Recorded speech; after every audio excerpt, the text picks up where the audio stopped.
great song by the Dixie Chicks about everybody giving up on love because it became so hard.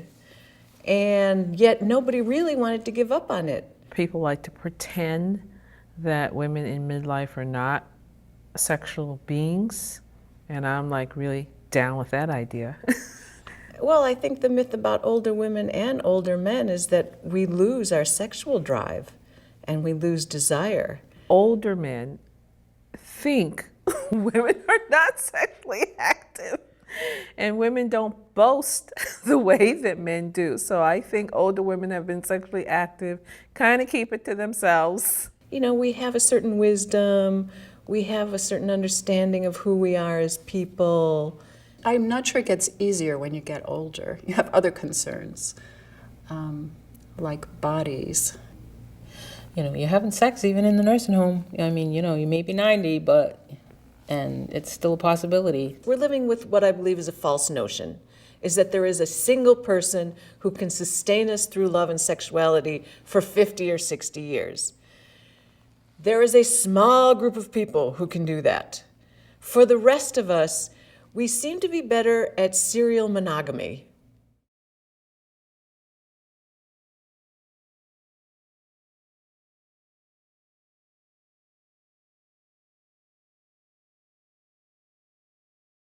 I think we know we're at risk, but we don't like to think about it.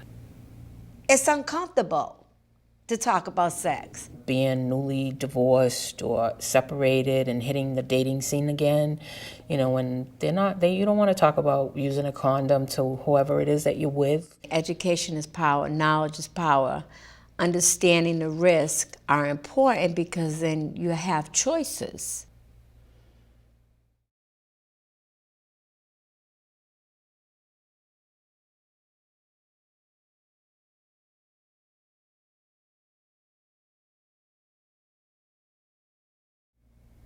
Maybe I've been married altogether perhaps 20 years, right? And so I've had to just grow a new life each time. That's what I would say. So when I was younger, there was a lot more insecurity about growing a new life and a new self. And this time around, I'm less concerned about things than I was when I was a younger woman. So I was married for 23 years. My husband was born in Brazil. And that was where I lived when my daughter was born, but we moved to the United States when she was 2 years old. You know, it was a really great, very alive, very loving family life. I have 2 brothers and 1 sister. We have 10 kids between us. It was a blast of boating and skiing and birthday parties and Christmases and Thanksgiving. It was a very rich family life. I felt like I didn't really understand how we lost each other. And I also felt like there were forces operating in our lives that were bigger than us. I have a friend who calls this the dark matter in our lives. I was very promiscuous as a little girl, and because I had a lot of problems that just really were undiagnosed and I didn't get help for. And eventually I started to self-medicate with drugs, and that basically kind of took a lifeline on its own. I was 20-something years old. I had already been actively using and really strung out by this time. And when we met, it was like bells went off, you know, love at first sight type of thing. I loved him, and I was in desperate need of somebody loving me. You know what I mean? And I was willing to do anything for that. I've been separated and divorced forever, it seems, over 20 years now.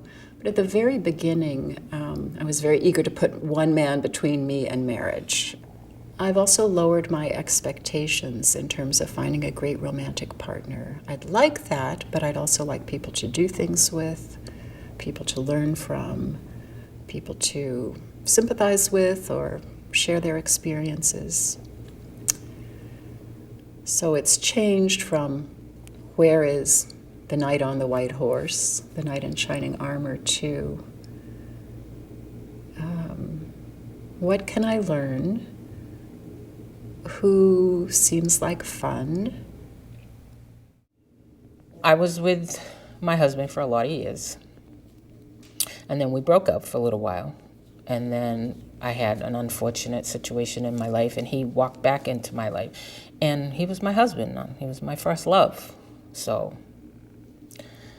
I didn't think of what he did or what he didn't do. I just thought of I was hurting, and he was there. He knew that he was positive, but he never told me that he was positive. The health center they used at the time put on these safe sex parties. And I went to that party, and some of the descriptions that were on the form as signs of, something might be wrong. One of them was if you had a white coating on your tongue. So, I went in the mirror and I'm like looking, and sure enough, I had that. So when I went back to my doctor, I said, well, you ran every test that there is to run. Can you do an HIV on me? And he laughed at me, and he said, Linda, get out of here. You're a hypochondriac. Everything's wrong with you.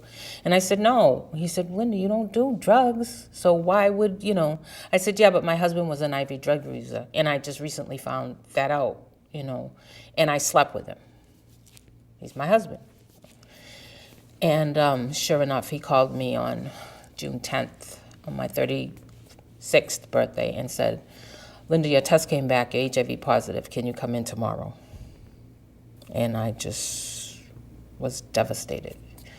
I didn't know what to do. I didn't know where to go.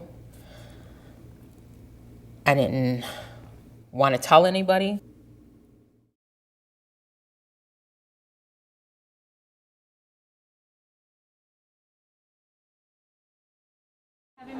There's not too many spaces left. This year will be my 8th year of running the women's conference. It's called This Could Never Happen to Me. And it's to help women know their status. Have a good day. What got me started was when I got tested, like 19 years ago. Women were a thing of the past. They didn't really know what to do with us. Followed by white heterosexual women. And then, how are we doing, ladies? Good.